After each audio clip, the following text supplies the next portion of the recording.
Shabbat Shalom. This week in Torah, we read Parshat Ekev.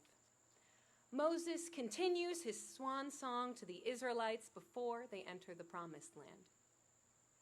Moses explains the reward and punishment system that God has set up for the Israelites for following God's laws. He reminds the Israelites of their failings and why the first generation won't be entering the Promised Land. He gives the proof text for the grace we say after meals, Birkat Hamazon. And in chapter 10, verse 16, Moses shares the following on behalf of God. Umaltem et arlat levavchem ve'arpechem lo takshu od. And you shall circumcise the foreskin of your heart, nor shall you show a stiff neck anymore. Or, to offer another translation, cut away the thickening about your hearts and stiffen your necks no more. When I read this verse in preparation for tonight, it was as if the Torah smacked me across the face with exactly what I needed to hear. You see, the last 13 months have been a whirlwind of change for me. I became a mother. I finished 5 years of cantorial studies in order to be ordained as a cantor, and my family moved from our little apartment in Brooklyn out here to New Jersey so I could serve this incredible community as your newest cantor. On top of all of my personal changes, there is the ever-shifting landscape of the world we live in that feels like we move from one crisis to the next with no room to breathe in between.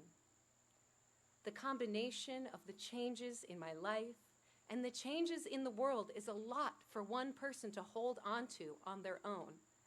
How is one supposed to handle it all?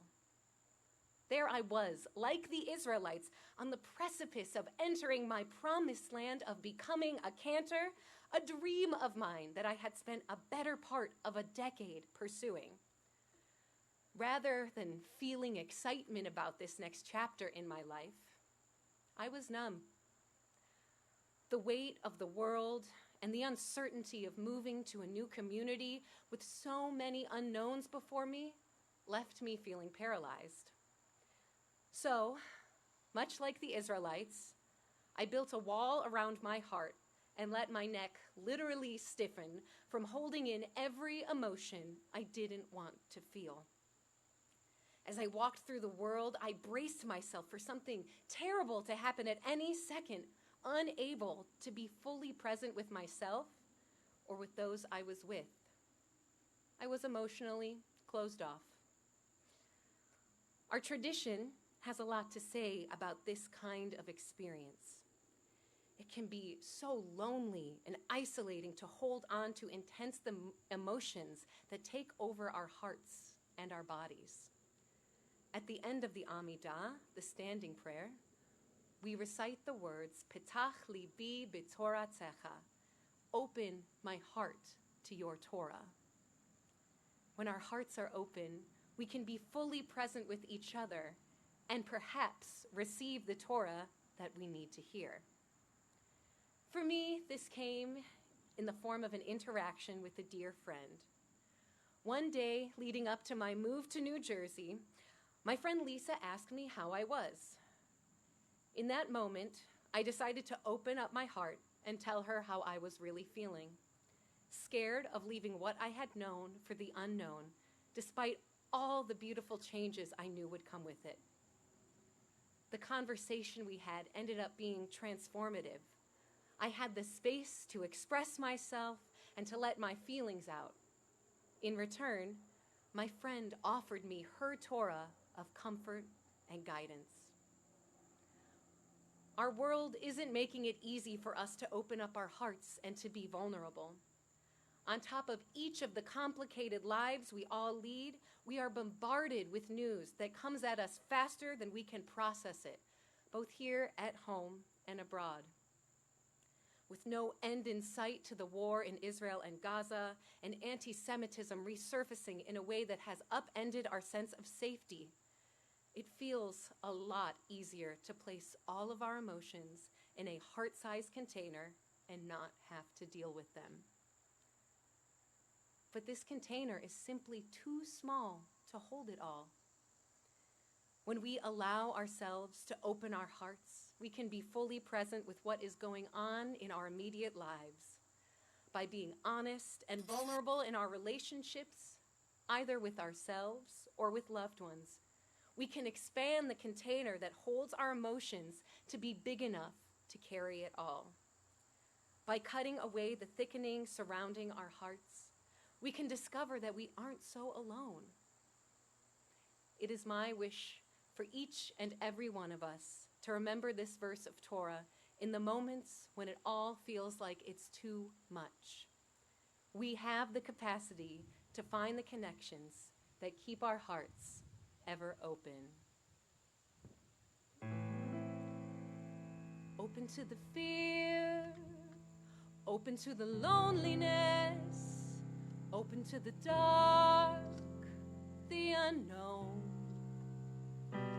Open to the strength, open to the holiness, open to the light of coming home.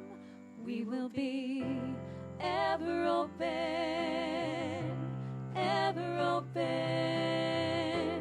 ever open. Open to the hope, even when it's slow to move, even when it feels a change won't come. We will face the day, we will hold each other close, we will sing a song when there is none. We will be ever open, ever open, ever open. We will be ever open, ever open, ever open. P'tach libi, p'tach libi, p'tach libi. My heart will always be. P'tach libi, p'tach libi, p'tach libi. My heart will always be ever open, ever open, ever open. Always be ever open, ever open, ever open. My heart will always be ever open, ever open, ever open. My heart will always be